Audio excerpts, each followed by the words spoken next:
Bismillahirrahmanirrahim. In this video, we are going to look at normalization. So this is the first of maybe 2 or 3 more videos about normalization. In this, we are going to look at the first 3 normal forms.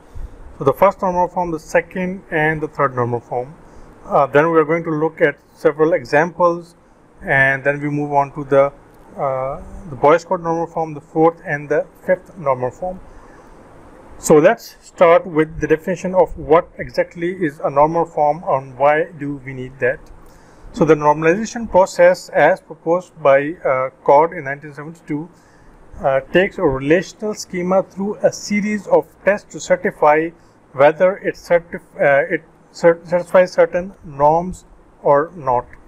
And the reason for that was that so far what we have been looking at is we take a data, we make a conceptual diagram, we make a logical diagram, we try to resolve relationship, we make hierarchies, try to resolve that, but at no point do we look at the fact that whether there are going to be specific insertion, deletion or updation anomalies.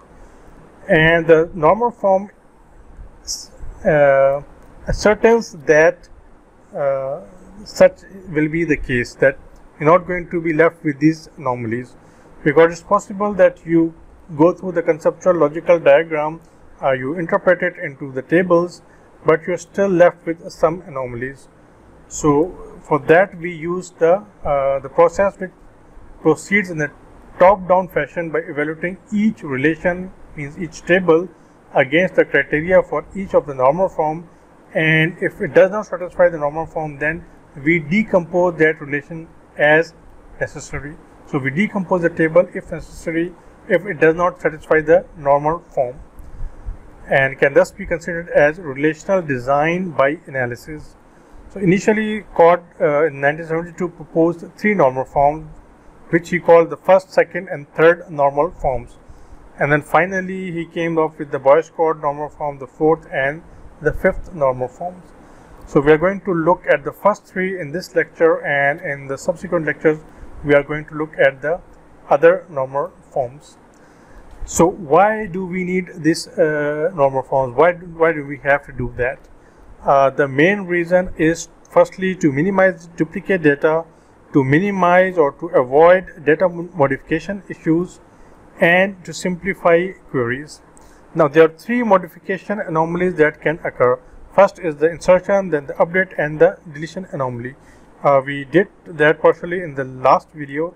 Let's just have a quick review of that. So what's the insertion anomaly? So for instance, if we take this database, we have an employee ID, the salesperson, sales office, office number, and the customers that come to this sales office. So in the case of an insertion anomaly, what do we have? If we want to insert a new sales office, so for instance this company has made a new sales office in Atlanta, there is a phone number there, but so far there is no employee. So since employee ID is the primary key, it means that it's going to be impossible to insert data into this table. So this is the insertion anomaly. You have a primary key which does not exist at the moment, and so you just want to add that you have a sales office and this is the number of the sales office, and you haven't transferred or hired any person yet, and you don't even have a customer. So this won't allow you to do that. The second one is if you want to update something. So for instance, if the sales office at Chicago has changed its phone number, it means you have to go and change it at multiple locations. Otherwise you are going to be left with different values. So this is going to be an you have changed from 312 to 212, so you're left with different values.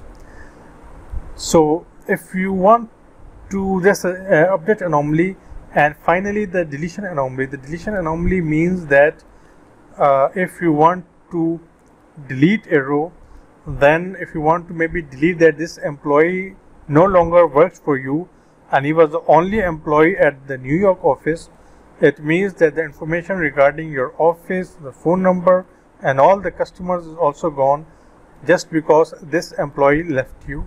So this is the deletion anomaly. So we have three anomalies: the insertion, the updation, and the deletion anomalies.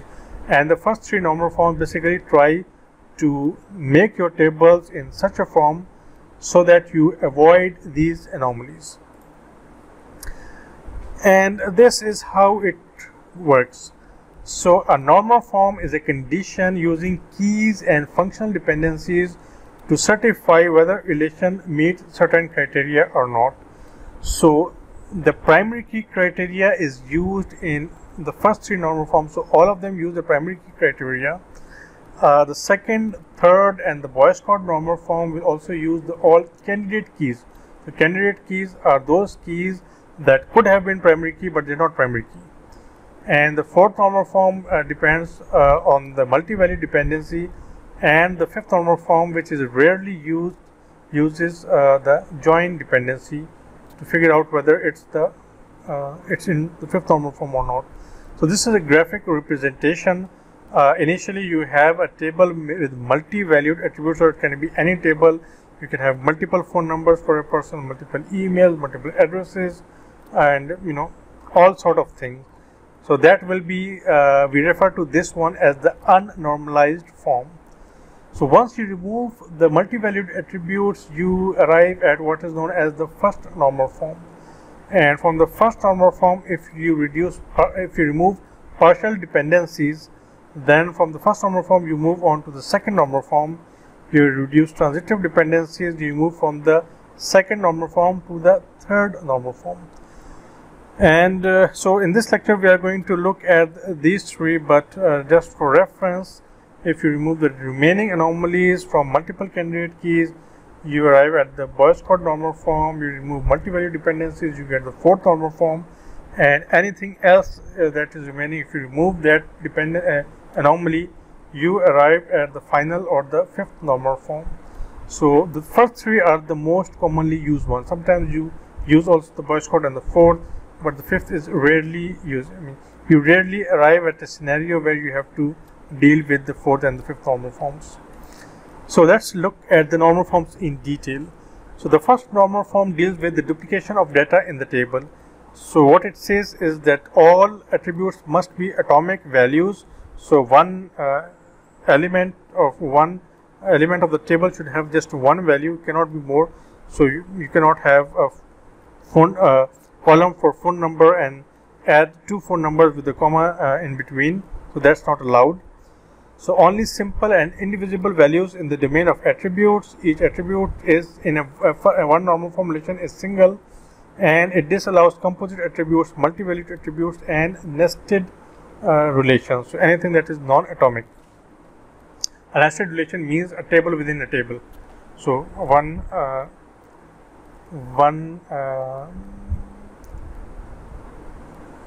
key or one element in the table can contain another entire table. That's not allowed. So the technical definition of the first normal form is that the information is stored in a relational table, and each column must contain atomic values, and there are no repeating groups of columns. So just because you want to add a second phone number, you don't repeat the entire rest of the data so that you can add the second phone number. So that's not allowed. So no multi-valued attributes, just atomic values, and no repeating groups of columns. So to convert a table from an unnormalized form to the first normal form, you identify the repeating groups in the unnormalized table. You remove those repeating groups by replacing data along with copy of the primary key in a separate table, and a repeating group derives its name from the fact that the group will repeat for multiple entries that can exist for any single key attribute occurrence. So for one primary key you can have a repeating entry. That's a repeating group. So let's look at an example. So we have this table which is in an unnormalized form because you have your department name, your department number, your department manager, social security number, and the locations. You notice the S here. It means that this department can be spread over multiple locations. For instance, here we said the research department which is department number 5. This is the ID of the manager, and it is located at 3 different locations. So this is an example of a multi-valued attribute. So one easy way of dealing with this is, okay, if you don't allow me to have a multi-valued attribute, why not just put it in different rows? So I have Bel Air, Sugarland and Houston. So Bel Air, Sugarland and Houston, I have it in different locations. So is this good enough for one normal form? And the answer is no, because if you look at the definition, it says it must contain atomic values and there are no repeating groups. So once you convert this into this, you have solved one problem, and that problem is that this had a multiple value. Now these are atomic values, so you have solved one problem. However, what we have done is for a department number, so this is repeating, this entire thing here is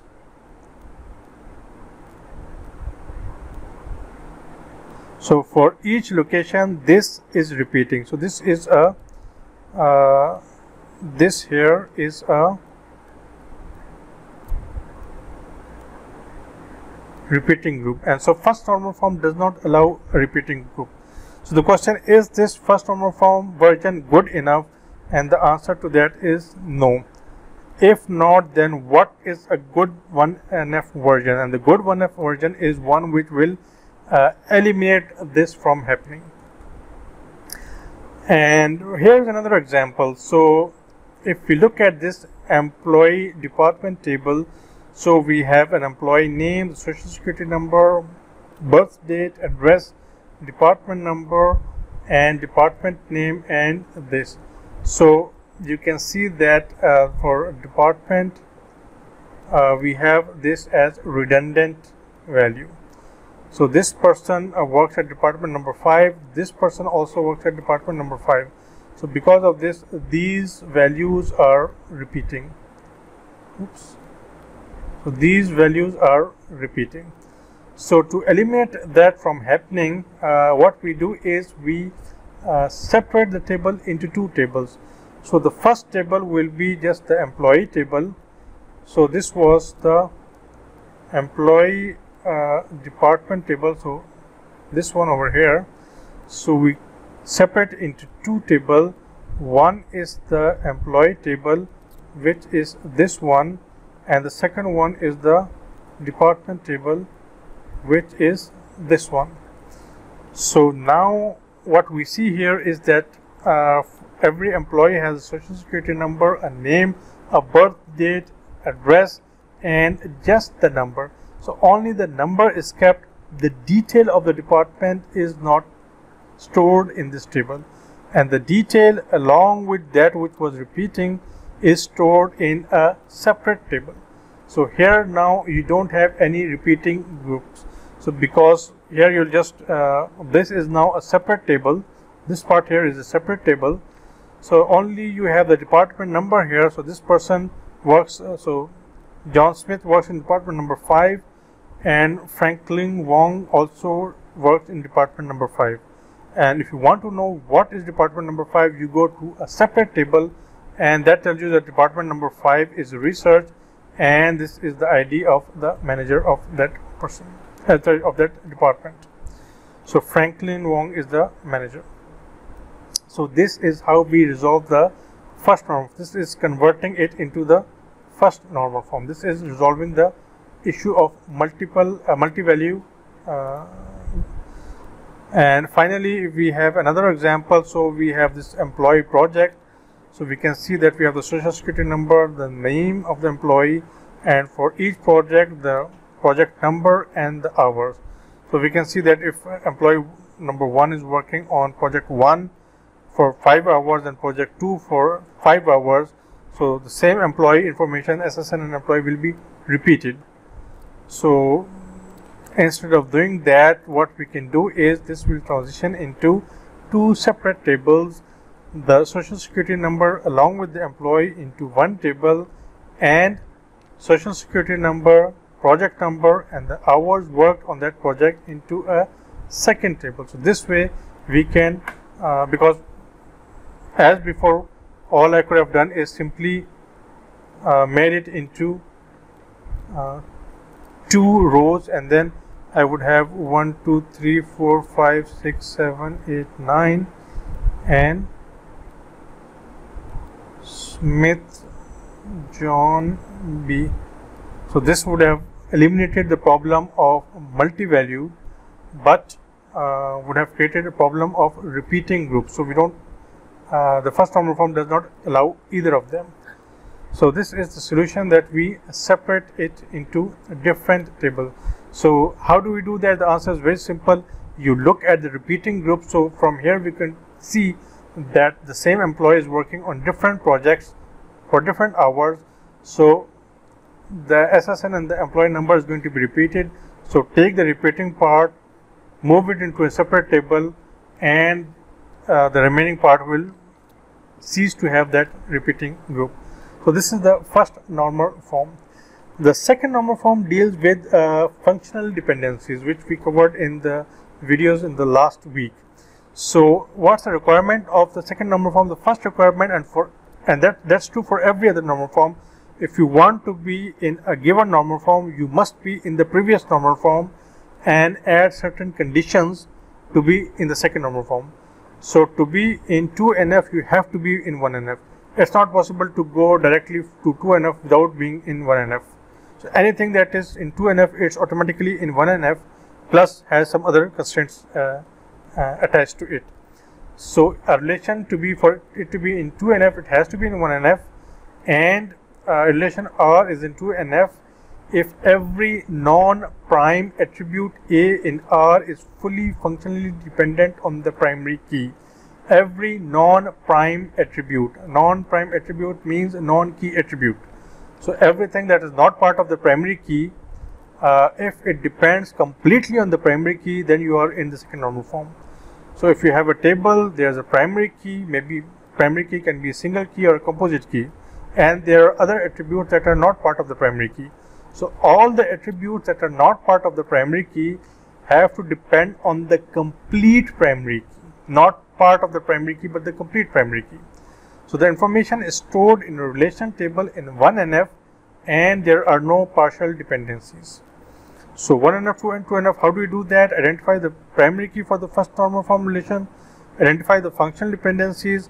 If there are partial dependencies, then remove them by placing them in a new table along with the copy of their determinant. So the partial key that was determining and the key that was determined, both of them will move to the new table. And what's partial dependency?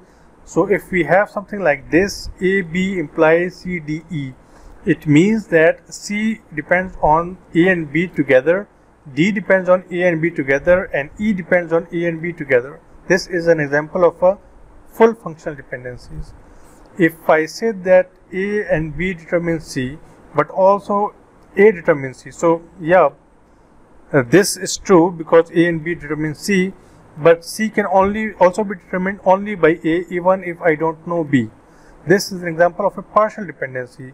This was the non-key attribute, this was the primary key, the composite primary key, but C depending on only part of the primary key, not the complete primary key. This is a partial dependencies. You don't want that to happen in your second normal form. So if you remove this, you are in second normal form. So here's an example. In this case, you have project code and employee number. So if you have this thing, so you need to add over here that this is the primary key. So you have hourly rate. So hourly rate will depend on the employee and the project, so that's fine. Employee number is the primary key, so employee name depends on employee number, that's fine. Department name on employee number, department basically depends on this, but that's a different problem. That's not a problem for 2NF, that's going to be a problem for 3NF. What we are saying is that if this is the primary key, then it is by default in 2NF, because everything will just depend on this. It cannot depend on part of this, because this is a simple primary key, it is not a composite primary key. Here's an example of a composite primary key. We have the project code and the employee number. So employee name depends on the employee number alone and not the project code. So this here we can see this is a partial dependency. And then we have department name basically depends on this, and then this hourly rate depends on both of them. So the rate is given the employee and the project, we will determine the hourly rate. The department number can be part of the employee key. So, but this here is definitely a partial dependency. So you have to remove that to make it into a second normal form. And the way to do that is if you have an example like this, where this is the property number, you have the county name and the lot number and area and price and tax rate, and you have all the functional dependencies. So all these functional dependencies are fine, except that here we are told that the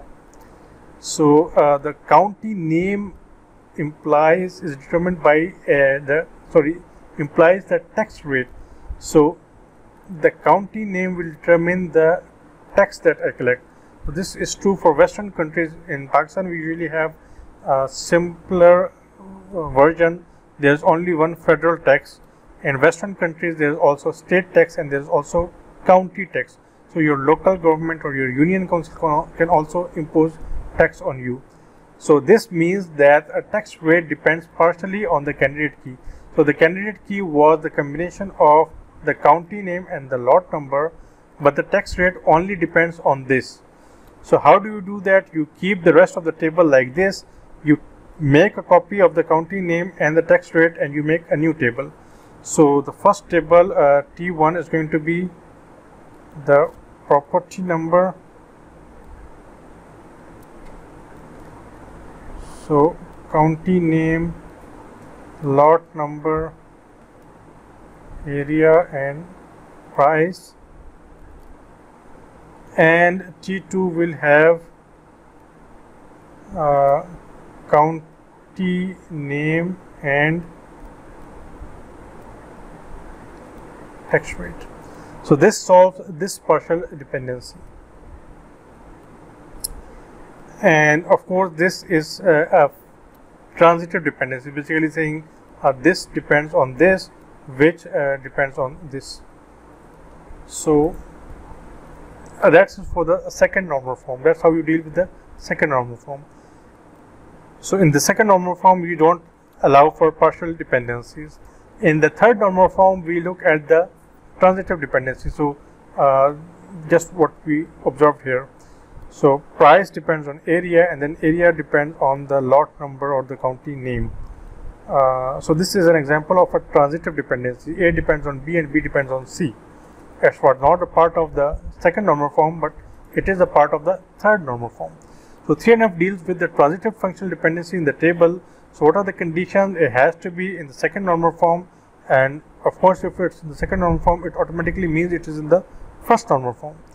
So there is no transitive functional dependency, or in other words, all non-primary fields are dependent only on the primary key. So everything is dependent on the primary key and nothing else. So the information is stored in a relation table in 2NF, and there are no transitive dependencies. If that is true, then we say that the data is in 3NF. And when we say a schema is in 3NF, it means all the individual tables which form that part of that schema, all the tables are in 3NF. Then the schema is in 3NF.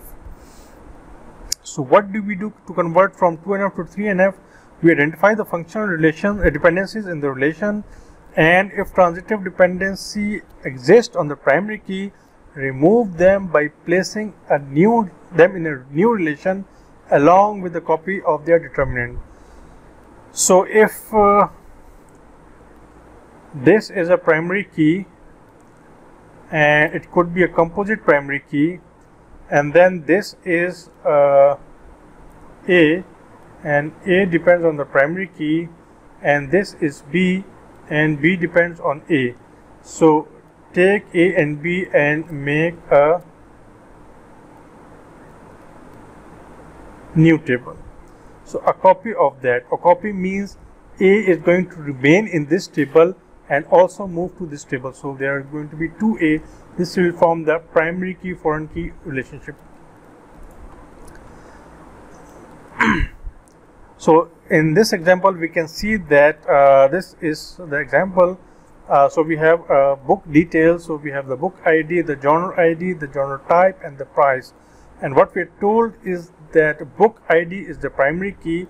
So we can underline it and say this is the primary key. So book ID determines the genre. So this is fine. We have this dependency, which is fine. It's being dependent on the primary key. So no issues here.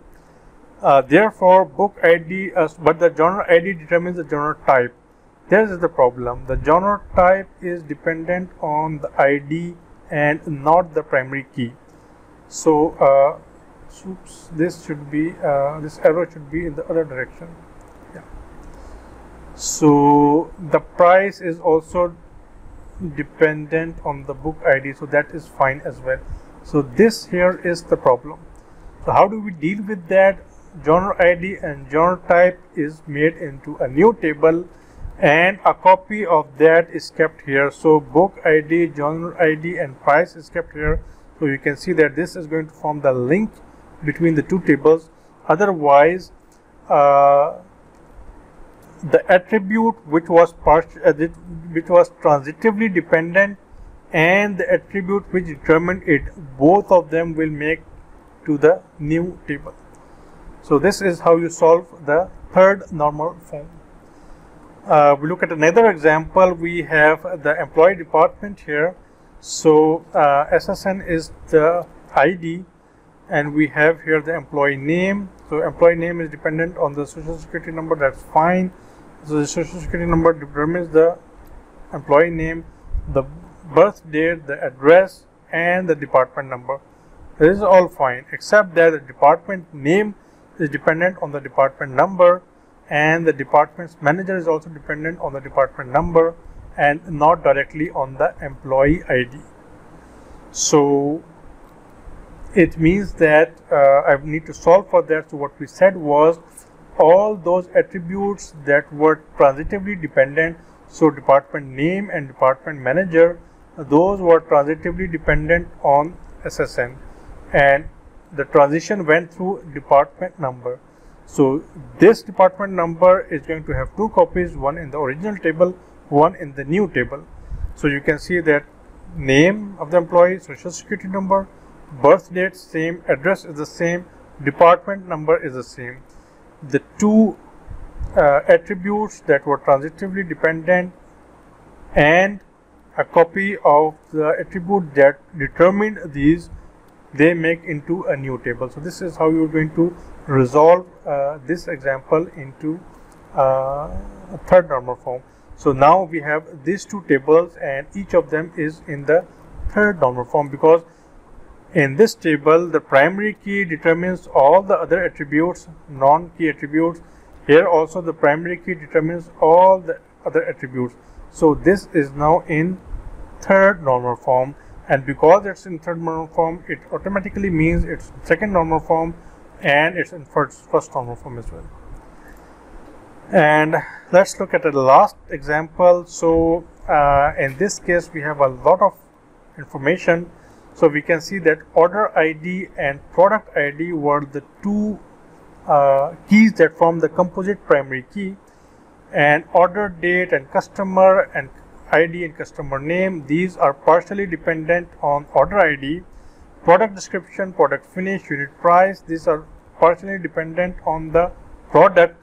Only the quantity ordered is determined by both the order ID and the product ID.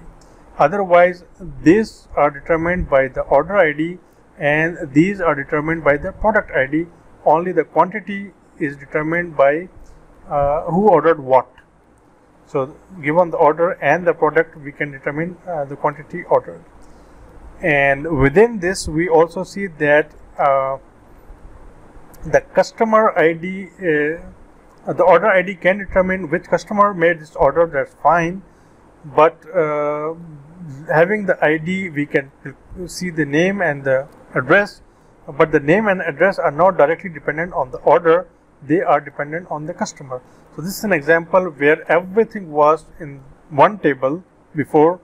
It has problem with second normal form, it has problems with third normal form. Because there are partial dependencies, so there is problem with the second normal form, and because there are transitive dependencies, there is problem with the third normal form. So how do we resolve that? First of all, let's look at the dependencies. Order ID determines, we just look at this. So this is the same thing in written form. How do you deal with that? So the way to deal with that is, first thing, there's only one full dependency. So the quantity ordered is the only thing that's dependent on both the product ID and the order ID. So let's make them into one table. So we're done with this. That's the only thing that was fully dependent. Now let's look at this part of the table. So you separate it and let's look at the left part of the table. So here we have to resolve both the partial dependencies and the transitive dependency. So to resolve the partial dependency, because the partial dependencies meant that all these attributes here only depend on the order ID and not the product ID. So it means that you're going to split them, and in any way you have that information here.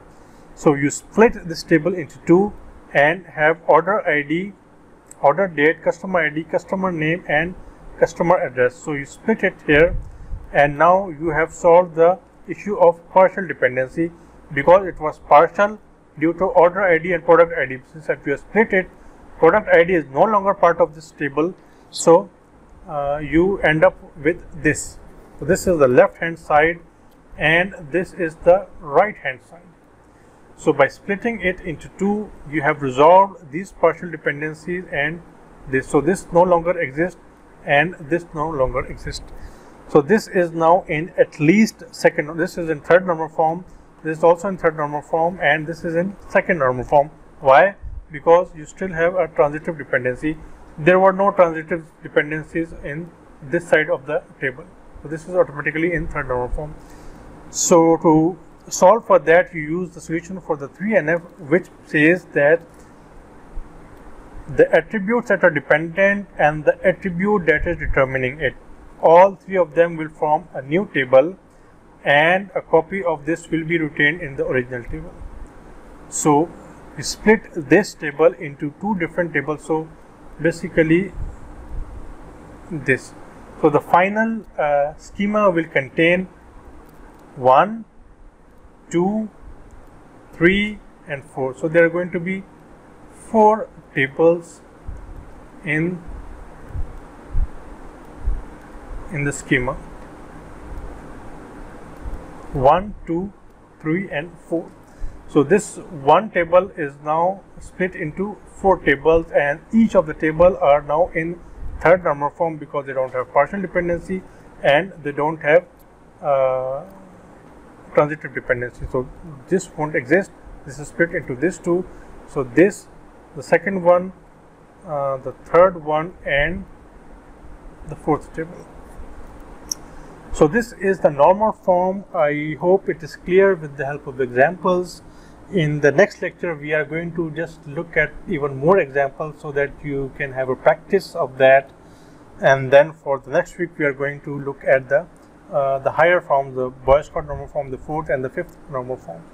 So I hope you understood from this video, and if you have any questions, you can either ask in the comment section on the Microsoft Team, email me, or ask during the question hour session. So that's it for this video.